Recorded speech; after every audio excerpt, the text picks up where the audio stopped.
Hi folks, that's where we left the Ferdinand. It received several thin layers of red primer. As you may have noticed up to this point, I prefer painting tracks and wheels this way. It's not the best or easiest method, but I definitely feel more comfortable with it.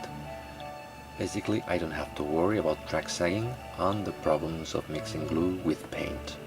I know that Martin up there in New Hampshire thinks I'm crazy. I let it dry for one day and then airbrushed several layers of scratches effects. Just let it dry for a few minutes and the surface is ready for the base color. The base color is dark yellow and I've added creamy white on flat surfaces. I've used Russian green on this camo pattern. The color has been thinned profusely and the airbrush compressor was set to minimum pressure in order to get thin lines and transparency. I let the surface dry for a few minutes and then I immediately started scratching it with water and a tool stick. I didn't tell you, but it was my first attempt at thin lines and I found the whole thing quite difficult and unnerving, so camo defects were corrected with a subtle use of oils. As a result of those corrections, I had to dim the whole effect with a slight layer of dark yellow, which I airbrushed from about 30 centimeters. As a result of that distance, you need to thin your acrylic mixture. Rubber tires were carefully painted with Rebel Anthracite, and metal elements were given an old rust base color. I like working with graphite pigments later in the process. Protruding elements and rivets were given lights with oils. This effect enhances drama and makes the almost monochrome piece less monotonous. It also conveys the sun bleaching effect. Scratches were enhanced as well with subtle lighter lines. Once dry, the whole thing was airbrushed with satin varnish, which is very helpful if you want to add decals. As soon as those decals were fixed and dry, I applied the same varnish to seal them and prepare the Ferdinand surface for the enamel phase. There you have it. An ochre filter was applied and immediately the Ferdinand acquired some life. But something was missing. A pin wash gave health and more realism to that life. I added some rust streaks, basically below those big rivets. Decal shining colors were toned down with a former oil combination. Normally, if I forget to tone it down, Richard, our Canadian friend, makes a face.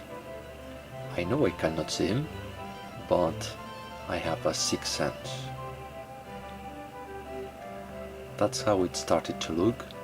Protruding elements like hatches, handles and rivets were enhanced again with lighter oil tones. I let it dry for one day and then I sealed everything with matte varnish. I always loved this part, working with iron pigments. Dust effects and real soil were added on wheels and flat surfaces. I used white spirit and Rebel glue. Time to add wet and motor oil effects on some key areas. Finally, some metal sharp corners were enhanced both with a graphite bar or with iron oils on very specific visual interest points. And we are finished. Here you have it. I hope you like it. Painting and weathering the Ferdinand has been a fun experience. I believe that the weathering part always brings an immediate satisfaction. This one here is not excessively weathered, since in Kursk they came straight from the factory and almost broke down immediately in the field. They did suffer a lot of artillery barrages, but they didn't have much time to suffer real weathering. So the limited rust that you can see is pleasant to the eye, but not strictly accurate. Nevertheless, I haven't gone wild with it. Okay, the next update is going to deal with the figures. this is the box, and so the dial is not going to be completely original, since I'm borrowing a CW modeling idea with his permission. So Ian, this is on your honor. As you can see, the figures are untouched and ready to be built. And as Michael the Barbarian would remind us all, you will always use field grey uniforms on an artillery unit and never black.